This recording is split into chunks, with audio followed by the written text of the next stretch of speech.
Je pense qu'aujourd'hui, Éric Zemmour a analysé la situation de la France. Beaucoup de Français s'en sont rendus compte. C'est pas pour rien qu'aujourd'hui, il est à 17%. Beaucoup de Français le réclament aussi, puisqu'il n'a pas décidé lui-même de se lancer là-dedans. C'est vraiment le peuple, les gens qui croient en lui, qui l'ont lancé sur les réseaux sociaux, et j'en fais partie.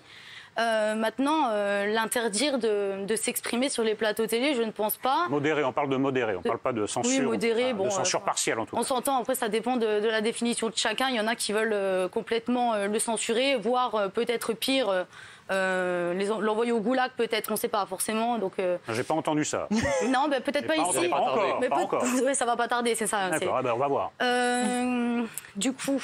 Non, mais du coup, ce qui est reproché à Éric Zemmour de ce côté-là, les condamnations, des propos qui sont jugés, c'est vrai que c'est plutôt un il a été registre juste de condamné justice. par la justice. Mais justement, il n'a pas été condamné à Esther, en fait. Il n'a pas été condamné à Esther, il a été condamné à une amende qu'il a payée. Il a été condamné. Terminé, Tonia, s'il vous plaît. Il a été condamné. Il est juste condamné pour provocation à discrimination raciale. Il devait payer une amende. Il l'a payé, voilà, il a payé sa dette. Il y en a d'autres qui font des agressions, etc., qui disent que c'est des bêtises. Ils finissent professeurs à l'éducation nationale. Bon, on l'a encore vu cette semaine. Donc, et vous parlez de qui, là, exactement? Je parle du jeune qui est intervenu avec Éric Zemmour à Drancy. Voilà. On va revenir sur l'affaire de Drancy tout à l'heure, mais pour l'instant, on fait un premier tour de table.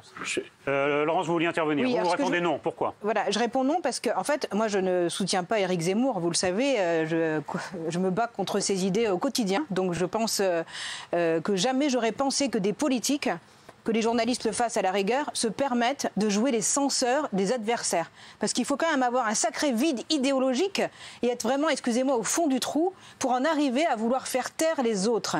Éric Zemmour, pourquoi il est beaucoup invité? Un, parce que ce qu'il dit, même si je ne suis pas d'accord avec lui, intéresse les Français, parce que croyez pas qu'on met à la chaîne, et c'est pour ça qu'on met pas Poutou, des gens qui n'intéressent pas les Français. Et puis, on l'a entendu longtemps à la télé dans un créneau de chroniqueur, et là, il arrive dans le monde politique. Donc c'est normal qu'il fasse le tour des médias en tant qu'invité politique. Ça, c'est une question technique, puisque très certainement, il va être candidat à la présidentielle. Mais je trouve que d'en arriver à se poser la question, ou à dire, comme M. Coquerel, qu'on doit faire taire les autres, alors que l'extrême gauche passe à la télé tous les jours, alors qu'ils ont... Qu'importe, allez-y.